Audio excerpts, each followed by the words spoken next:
an esports league or a big tournament wants to put in their own graphics, so you can remove a piece of the HUD and we can actually fully customize that for the viewing experience. So you can completely wipe it, put in the mini map, take it away, different things like that. It's just very, very robust, and essentially that's what makes up codcasting. Now, one of the really neat features is listen in, where we can actually hear the players, right?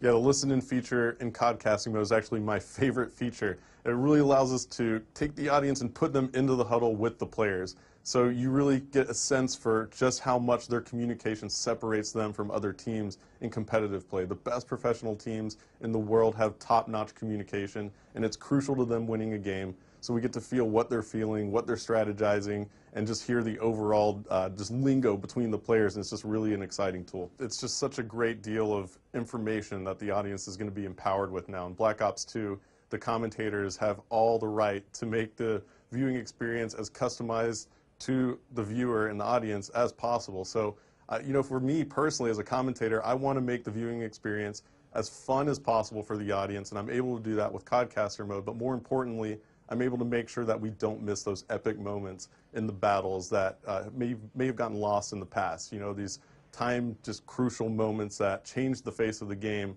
and what essentially determines outcomes of matches. We're able to make sure that we capture all of that. Thanks, Hastro. David, I want to talk to you about some of these features. What was it like implementing some of these features? Yeah, so there's really a couple of really key pillars to the entirety of the esports and competitive agenda for us.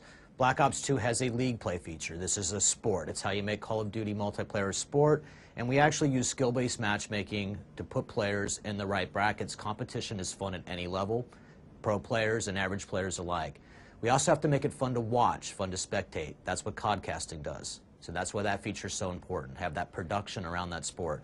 And then finally, we need a way to give that sport or broadcast it to the world, and we do that with a feature we call live streaming.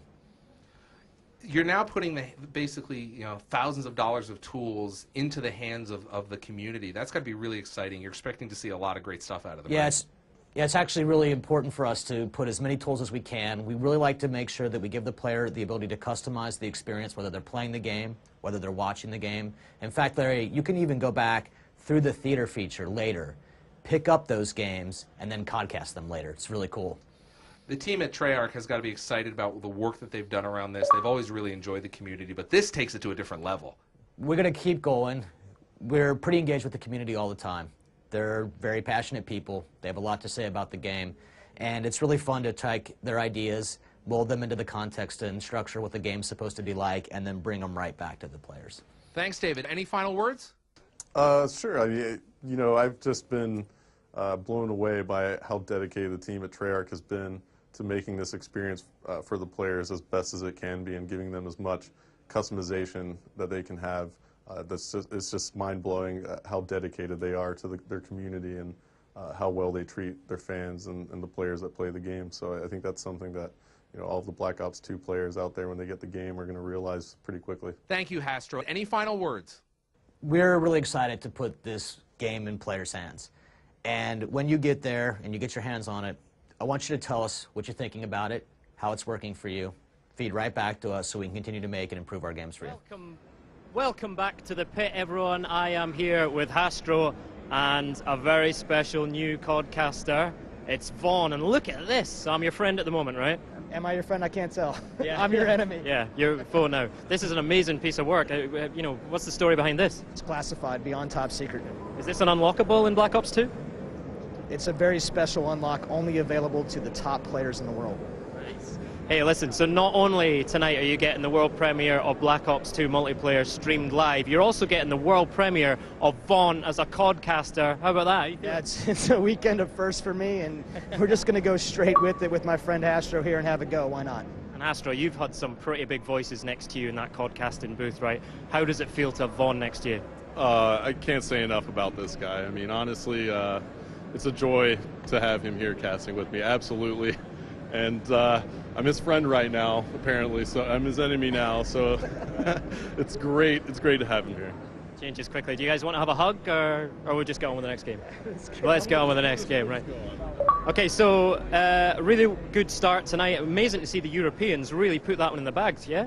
Oh man, I was actually really surprised. I mean, they really took it to the North Americans right there pretty bad. I mean, it was that was a rough one. So we'll see what happens here in the next round. Home advantage telling in that first game, but it's all going to change because we're showing off one of the new game modes now. This is multi-team team deathmatch. Tell us about this one, Vaughn. Yeah, so this is a 3-on-3-on-3-on-3, but you can play multi-team deathmatch with up to 6 factions and any combination of 18 players.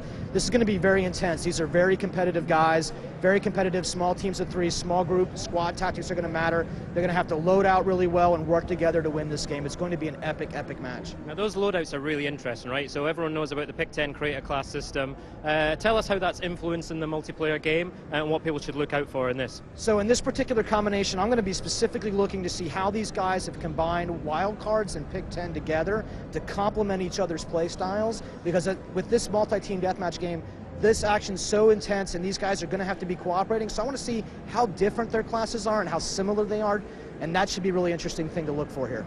Good stuff. Okay, so the guys are into their teams now. The guys that they're playing with are the guys they play with all the time, so the communication should come to the fore here. Tell us about the map that we're playing on, Hastro. Sure, so we're actually going to be launching this game on Turbine, and it's going to be multi-team, like David said. So it's 3 versus 3 versus 3 versus 3, 4 teams of 3. And the map Turbine is just going to be an excellent choice here in this multi-team TDM. It just plays really fast. It's a great map. You can climb on everything, and it's going to be great. All right, multi-team team deathmatch, twice the teams, twice the carnage. Look out for that communication teamwork coming to the fore. Let's get going with it. All right, here we go. We're going, boys. All right, folks. Good luck. So, Mr. David Vonderhaar in the booth with me, and we're